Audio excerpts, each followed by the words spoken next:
Okay, so you've got your fiddle set up, you know the parts. Now it's time to learn how to actually hold it. So there's there's a lot of things to know about learning how to hold your violin. And it's things that even I'm still learning. There's always kind of little ways that you can improve your posture.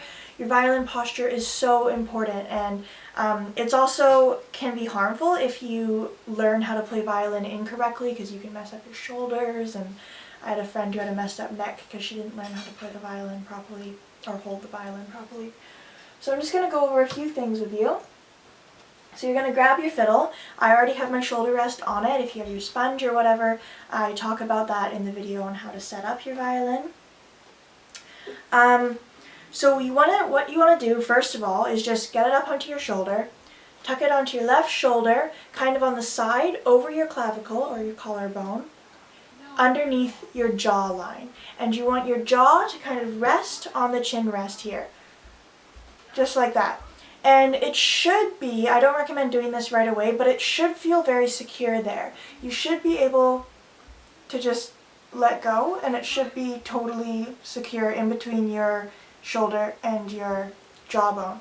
Now, one thing about doing that is that if your coon isn't high enough for your neck, then it's going to be really hard to do that, and it's actually going to mess up your posture. So you do want to make sure that your shoulder rest lifts your fiddle high enough up that you don't have to bend your neck over to the side like this. I actually had to get different screws on my shoulder rest to elevate it a little bit more because I was playing like this all the time and my neck was starting to hurt. So you've got it up on your shoulder, and remember how in the video on what video was it? It was a video on how to, just on the parts of the violin. And I was talking about the F holes and how you need to project them towards your audience. So when you're standing, you can imagine if you're standing in front of an audience, you want to be facing the audience, and you want the F holes to be facing the audience because that is where the sound projects from. So you want your violin to be on the side of you. You never want your violin to be in front of you like this, ever. Ever, ever, ever. This is what one of my violin teachers when I was growing up, she called this a violin beard, and she used to tell me to get rid of my violin beard if I was playing like this, because I don't know why, but it's sort of a natural inclination for some people starting out.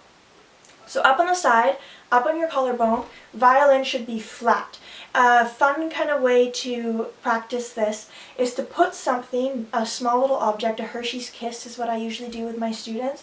Put a Hershey's Kiss on your violin right here where I'm pointing, and it's kind of held up by the fingerboard, and then play a song or just stand here holding the violin for a little while, and don't let the Hershey's Kiss fall off. And then if my student doesn't let the Hershey's Kiss fall off, then they can have it. So that's just an exercise to make sure that you're not kind of drooping like this or slouching or letting the violin drop like that. Should be straight. Now your left hand, this is, it's one of the most difficult parts of learning how to play the violin is learning how to properly place your left hand.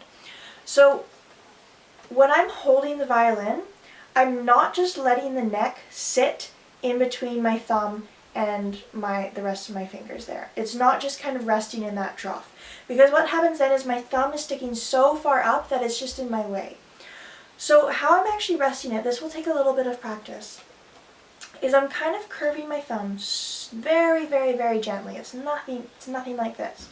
Very gently, letting it kind of rest on my knuckle here.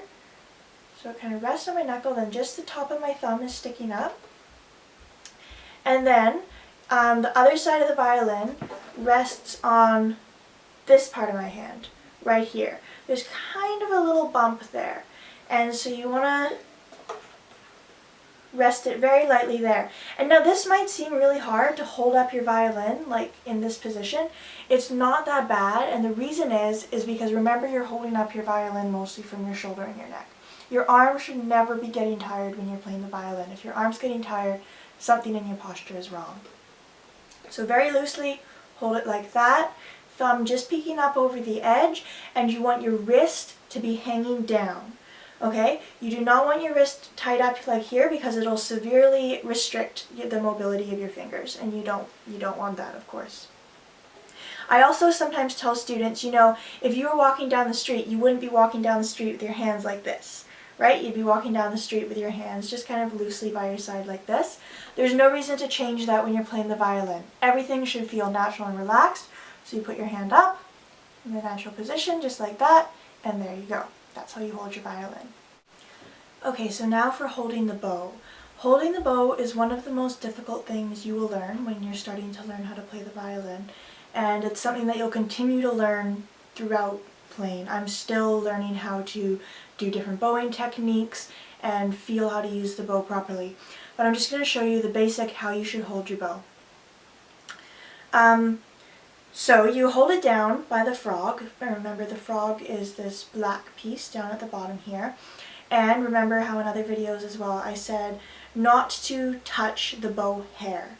The bow hair, if you get your oils on it, the oils from your hand on it, it's not very good for it. So how you hold it is you want your thumb bent just a tiny bit, stick your thumb in between the stick and the hair, and have it rest on this little bump of the frog.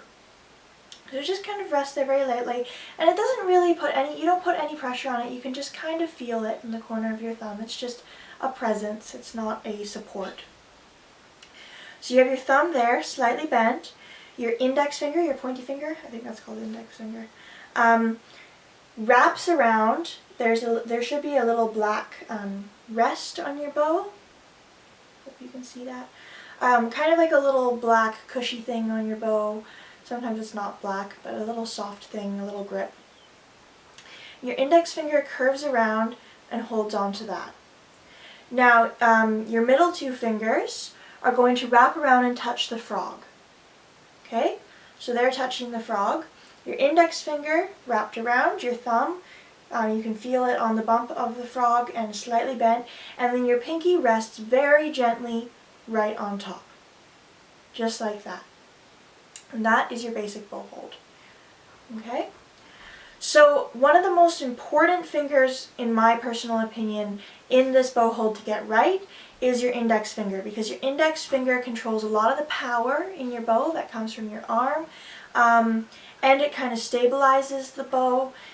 So make sure that you do spend some time figuring out how to wrap your index finger around so that it feels like you can have some control of the bow.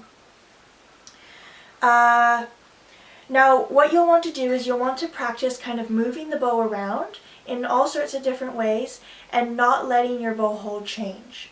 And this is going to be really difficult at first. So try first of all just kind of moving your bow in the air like you would when you're playing a violin. So just up and down, that kind of motion. Okay? And then try a few other things. Try windshield wipers. Okay? Try pointing your bow out and bringing it back. All the while, don't let your bow hold change. It's actually hard with the index finger. The index finger keeps slipping.